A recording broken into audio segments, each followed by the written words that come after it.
Hello, Leo friends. I'm Annie Botticelli, and welcome to my exclusive report for Leo's Eyes Only for March 2026. We're going to see what it will be like to be a Leo this month and how you can make the most of the starry possibilities. I'm going to be giving you a lot of important dates. You may want to have a pen and paper to write some stuff down. If you're not in a position to be able to write it down, or you would like to have a written summary, just go in another browser right now to anniehelpsyou.com and click on Unleash, and you can grab your free March 2026 star report that includes all of the best and worst dates of the month and what you can do with all of that. And that will be a great accompaniment to this recording. Okay, this is for you if Leo is your sun sign, your moon sign, your rising sign, or any other Leo placement that you're listening for. What I'm going to talk about here is part of your astrological picture.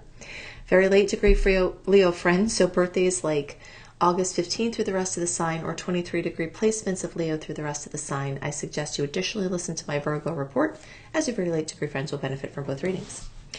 Okay, so we're going to go over all of this very important information. I'm going to give you everything in layers because all of these things that are going on are layers of truth. They're like currents in a tide, like you're at the beach and there's a cold part where your hand is and there's a warmer part where your foot is, and these interweaving astrological currents are all happening at the same time, giving to a bigger picture, enriched experience, and not just a one-faceted storyline. So we'll just take it piece by piece. The first most notable thing is that we start the month with a ton of water. Okay, so Mars will get there early in the month, transiting North Node, Sun, Pallas Athena, Mercury in retrograde, and Venus are all in Pisces. And this is all crowding the 8th house of Leo. That's another water house. That's the house of Scorpio. So we've got double water energy here for Leo. It will likely be very emotional. Emotional doesn't have to be bad, but emotional can put some damper on your fire. Your deep feelings, other people's deep feelings, or having to deal with just some serious stuff like taxes, debt, doing a loan application, figuring out something with benefits, inheritances, legacy, trusts, wills, things like this. Some of the bigger topics in life may come up now for Leo, and they just have to be addressed. There's just something to have to get through. The tides are really going to change as the month progresses, from the retrograde into the direct, from the water into the fire, which will change the picture for Leo completely. So you will have that time of soaring and being inspired and moving forward. Again, all within a short amount of time. But you've got to get through this stuff first. There are some things that have to be addressed in matters of the heart. There are topics of great sensitivity, of emotional connection, of spiritual concern. There could be deep psychological discussions or discoveries that may happen, mysteries to be solved, bigger questions to ask, complicated things involving finances to deal with. This is a very big financial set of storylines here that have to do with investments, shared resources, marital resources, spousal money, things like that. So you'll notice that this is coming up, and the more that you dive into that world, the more you'll be very productive in that world. And you may get some very pleasant surprises, or you may have some challenges along these topics that have to be worked through.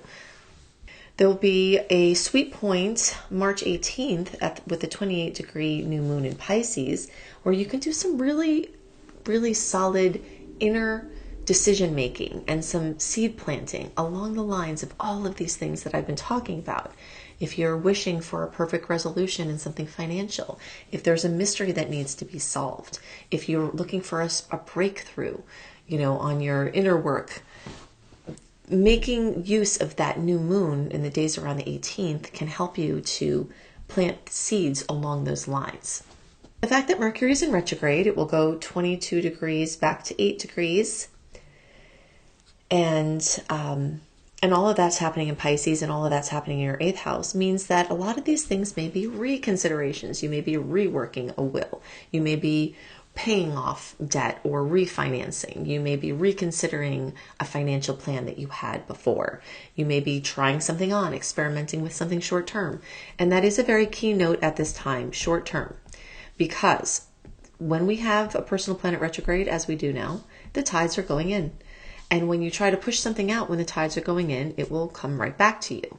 So it's a better time to do something temporary or a bridge agreement or redo something than it is to try to push something out far and wide for a long-lasting, big, important launch, because the energies are just coming towards you. But you will be seeing these cogs in the wheel of the time for this big coming out, this big launch.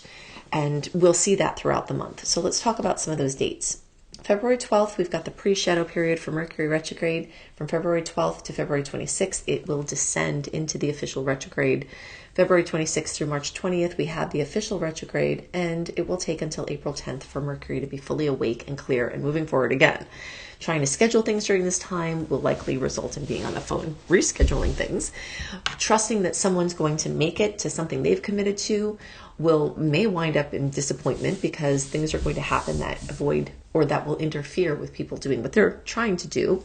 And if you commit to something, it makes it very much more likely that you're going to either feel bad when you have to cancel or wind up doing something that you don't really want to be doing or you can't really do because of the commitment. So this is a time for light schedules, low commitments, flexible scheduling, leaving things open or in pencil, and then as we get past March 20th, that will start to shift, and it'll be a little easier to see further ahead. It'll be a little easier to have a bigger vision, to try to get some things down, like for sure. But because of the nebulous nature of all of this Pisces energy, it's mystical, it's magical, but it is also very amorphic and abstract, and it's really hard to pin down. And when you couple that with a retrograde, it can be pretty confusing, pretty vacillating, and Pisces is also mutable energy.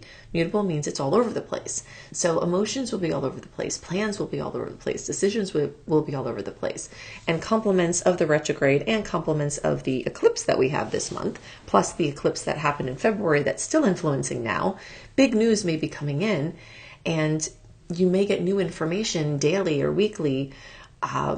So you really can't do much with what's happening because you don't have the whole picture yet. So it's really important to know that going into it. Then as we hit March 10th, when Jupiter goes direct, some big things might start moving forward again. If something was blasting forward for most of 2025, then all of a sudden slowed down near the end of the year and has been slow ever since, those things you may start to see wake up. If you,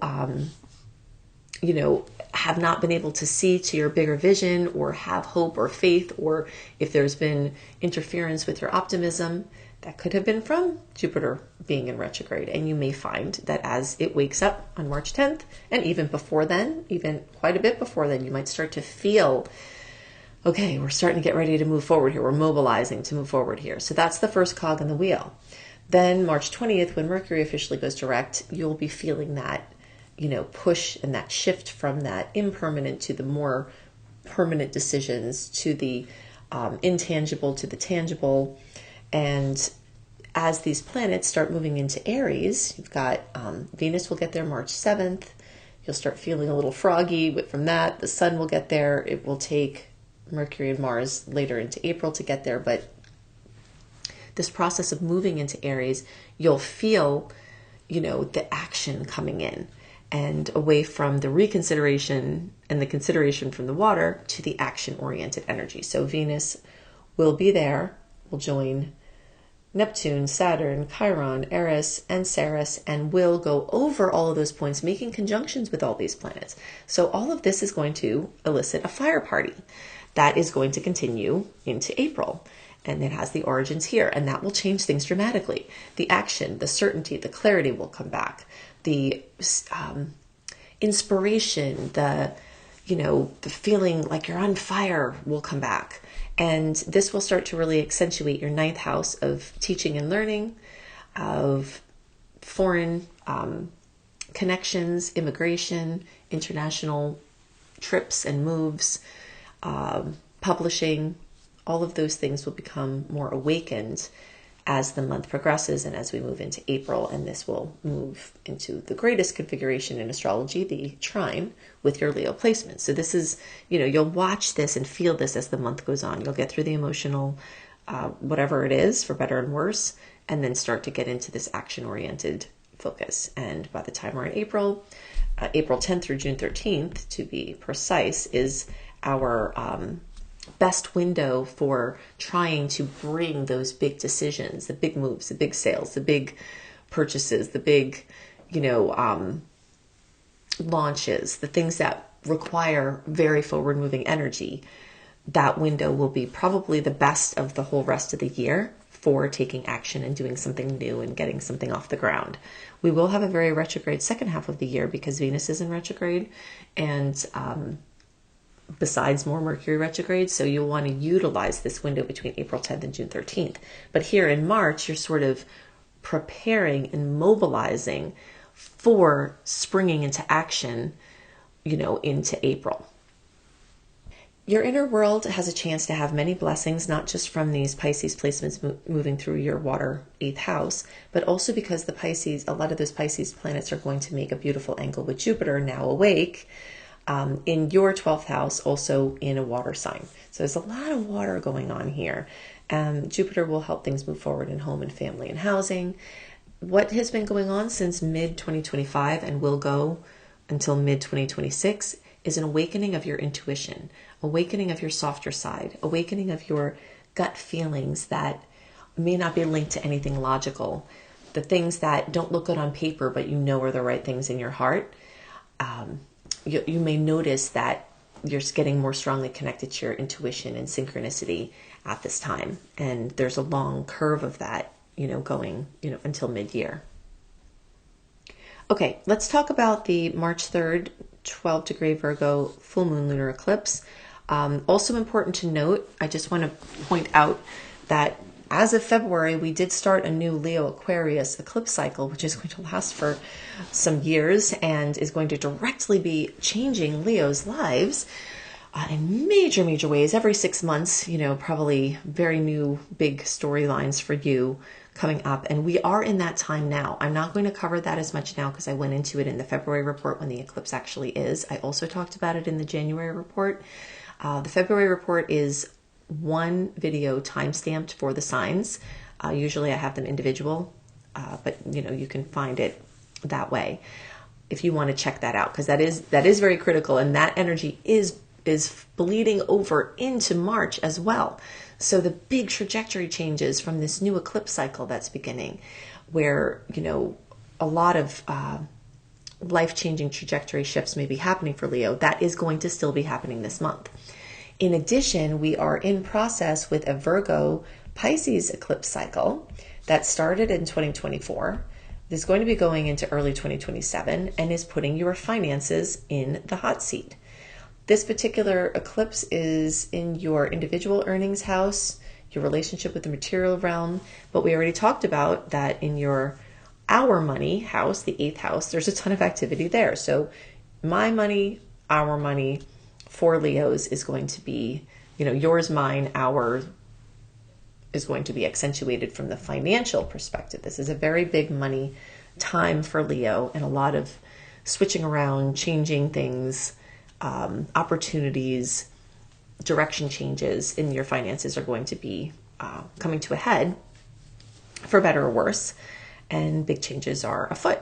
You can think back to 2015 to 2017, and then back again to 2006 to 2008, and think about your financial relationships with people at that time, or at those times. If something bad happened in that time, it doesn't mean it will happen again, because the stars are different now than they were in those periods of time. But if you can look at those patterns of my stuff and our stuff, look at the patterns of Virgo logic and Pisces intuitive, look at the patterns of your mundane experience and your spiritual path.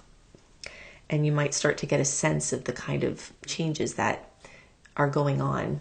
You can also think back 6 months, every 6 months starting from the end of 2024, and see what's been awakening in your financial sector as far as your agreements and your arrangements with people financially, and things going on, in those more cryptic money realms with investments and inheritances, etc. Overall this month, there's going to be some uncertainty from the water planets, and a little bit, you might feel less sure of yourself on certain topics, but your clarity and your confidence will definitely increase as the fire planets move forward, and you will, get your footing more towards the end of March into April, where your normal Leo confidence may be restored and you can be on track in a bigger, better way. If you resonate with my work, please subscribe, click like, and if you want the written star report that I talked about, the March report, then you can go to anniehelpsyou.com and put your name and email address in there. Just click on Unleash and put your info there. And in the welcome letter, it will give you instructions on how to get that monthly sweet and salty date report. If you want to see personalized reports for the outer planets, the ones that move slowly but bring major themes for your chart, go to Annie B. Clarity, Annie, the letter B, clarity.com. And if you want to learn astrology with me, if you resonate with how I teach and you want to learn, either to help you and your family and your friends or to do it professionally, I have an astrology certification course that you can check out at beastropro.com, beastropro.com. I hope you have a wonderful month, and I'll see you next month. Bye.